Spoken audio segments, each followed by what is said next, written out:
Hello all. Today we will be looking into a visualization created based on television dataset. This dataset mainly used to project variation in the prices of different television sets and also many other features.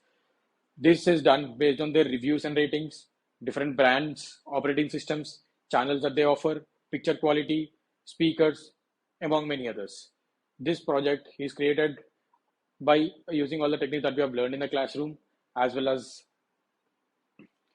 steps to be followed to create a visualization. This dataset could be used to investigate the current state of the television market. Several manufacturers basically offer several types of screens or televisions with various operating systems at a competitive price. First, let's discuss as to why do you have to watch this video.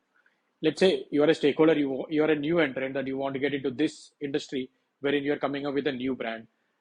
So you might be having a lot of inklings or speculations about the market. So for the same reason, I suggest you to watch this video. We'll be presenting our analysis and findings using charts, graphs, scatter plots, or frequency plots, etc., whenever and wherever possible. This analysis is found basically by finding the effect of one variable over the other, and this has been done for distinct brands. We will also be showing different reference materials which we used for references in order to go along with the project. The references are studies conducted or few articles that were written on the television dataset or the television industry. The project involves preparing and cleaning the dataset, which is used to reduce the number of errors that might affect our analysis. Let's see the dashboard one. Okay, this is the first dashboard. Here we can see that there are two graphs. One graph is about operating system versus number of televisions, and the other one is brands versus number of televisions. In the first graph, we can see that the operating systems are on the x-axis, which are used by different companies, and on the y-axis we see the number of televisions sold. Here clearly we can see that the Android OS, which is in blue color rectangle, is the most dominating one among other brands, and it is also considered to be the most favorite OS because of its ease of use and availability in all price ranges, followed by Web OS, which is in brown color rectangle, stands at the second place. And from the graph, we can also infer that the least favorite OS is the Fire TV OS 7. So for this, we have taken a reference from the internet with an article from Bboom, one of the top tech reviewing website. So basically, this article compares various TV OS based on their features, app support, and updates. People prefer Android TV due to the special features and ease of use that comes with the OS. Since the Android TV is developed by Google, it gives smart recommendations to the user based on their web activity. In contrast, the other two OS are based Linux operating system, which requires a little manual work to perform. When it comes to screencasting, the Android device works seamlessly for Android TV, whose latency is much effective, while for the other OS, they have their own screencasting technology in which you need separate application to get connected manually. One of the major advantages for Android OS is the Google Assistant, which is the most accurate by far, and Alexa is present in Web OS. Also, it has both the Google Assistant and Alexa in few TVs. Tizen OS has its own voice assistant that works even in offline mode. So this article quite helped us when it comes to the brands or the operating system that are being used in various televisions. And in the second graph, we can see that most preferred television brand. Different brands available in the market are being represented on the x-axis, while the number of televisions sold by these brands are being represented on the y-axis. We can see the big green tower that is of Samsung, which seems to be the consumer's favorite brand, followed by LG, which is at the second place. The reason being that both Samsung and LG offers a wide variety of TVs with a vast price range.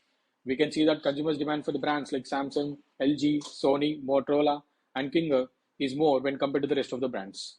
The manufacturer should focus on the above mentioned brands and should stop manufacturing or probably maybe reduce the products coming from these brands as they're least preferred so as to save manufacturing and holding costs. The pricing and the marketing strategies should be worked out based on the mentioned findings. Okay, now let's get on to dashboard 2. In this dashboard 2 also has two graphs, wherein the first one is brand versus current price and the second one is discount amount versus stars, which is ratings. All right. In the first graph, which shows the relationship between brand and current prices, we can see the current prices of televisions of different brands in the form of circle size. Also, different television models of the same brand with their current price are shown. This tells us the range of prices for a particular brand. The more models a particular brand has at different prices, the more it can enter to a large set of customers.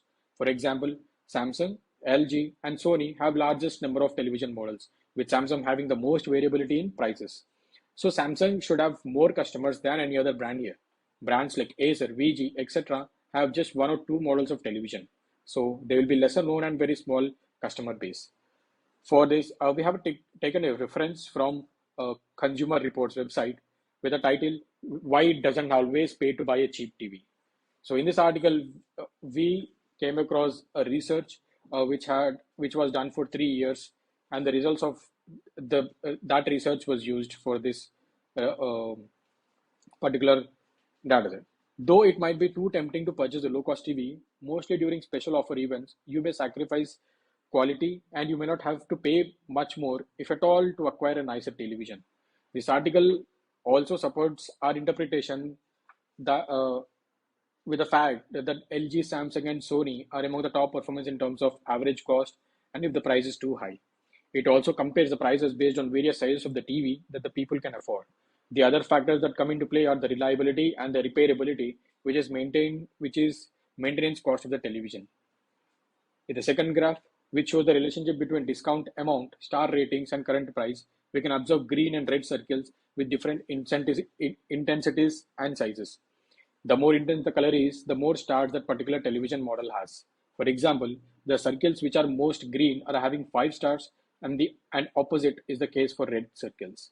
The more red a circle is, the less stars the television model has. Also, the circle size indicates the current price of a model.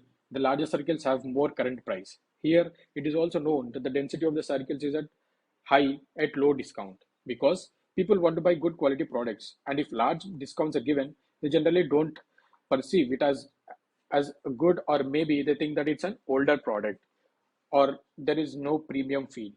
So in order to conclude, we at the end we saw the variation in current price of multiple television models of different brands.